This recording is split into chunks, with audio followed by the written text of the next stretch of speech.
would you recommend that if you're married that both of you go to see a therapist?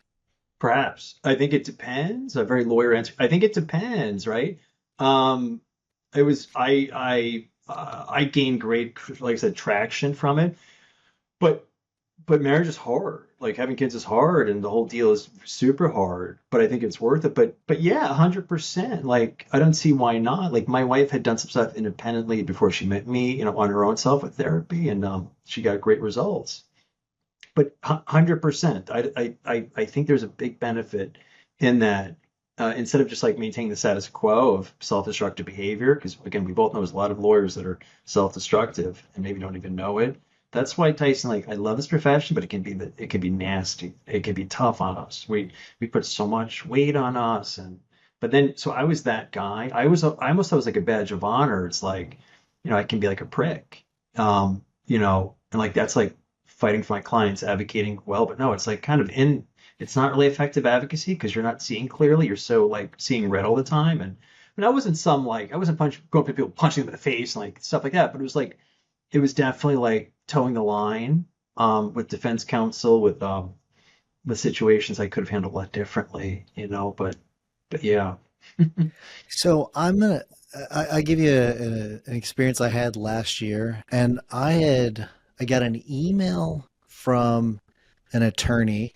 We had named the wrong defendant. Okay, it was one of those things where it was the entity name was identical, but there was like Oh, one little bitty really thing. annoying.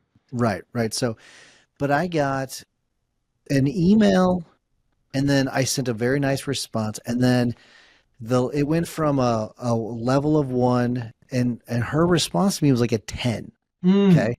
And I'm thinking, and I swear to you, I looked up her email to see if maybe she and I had had some sort of run-in before that I had like pissed her off. Oh And man. I'm like never and never spoken to the person before. It was such an irrational response to my email. I couldn't understand it. So and the reason I'm bringing this up is, have you since had run-ins with other attorneys that were so used to being the asshole that they're treating you a certain way until they start to realize that there's a new Chris? Yeah, but just going back to your example, like she wasn't mad at you, right? Like you had nothing to do Yeah. with that her issue that day. You were just the object of scorn for some misplaced anger. It wasn't you at all. But it sounds like you didn't take the bait. See, I would have Hell like no, I didn't. I would have salivated to take that bait years ago, like, oh, you want to fight? Like, okay, like screw you. But like that to me sounds like an angry, unhappy lawyer, I'm sorry to say. And it sounds Well, like, you know why I didn't? It was right around this time that I learned that people that are like that, it could be something that's going on in their life, or some people just they get their joy from the reaction. And yeah, so yeah, I stopped giving people the reaction is yeah. what it was. And That's so so that was a big, smart. it was right around that time I learned that. And then so normally I probably would have really popped off and reacted, but I said, Yeah. no, I'm not doing it. Yeah. Well, but then you confuse people. It's like, oh, he's not pissed. Like, and then you're that's like ninja style disarming someone in a fight. It's like, I'm not gonna swing back. Like, why? Why? You're supposed to. So that's elevated lawyering, right? Like, what does it do for your client to get hot at that lawyer? Like, how does that advance your client or yourself in the case? Like, nothing. That's just Nothing.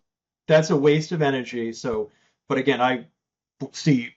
I mean, like, when I get those emails, sometimes I'm like, screw you. But we pause, right? So like, I want to just impress upon the listener, the pause for me was so important. Like learning how to pause and not like fire off a level 45 email to that level 10 email. Like pausing is so important before you react. And when I learned that pause, it was like a child learning a new, life skill. Oh my God, this is amazing. I'm so happy to hear this and learn this.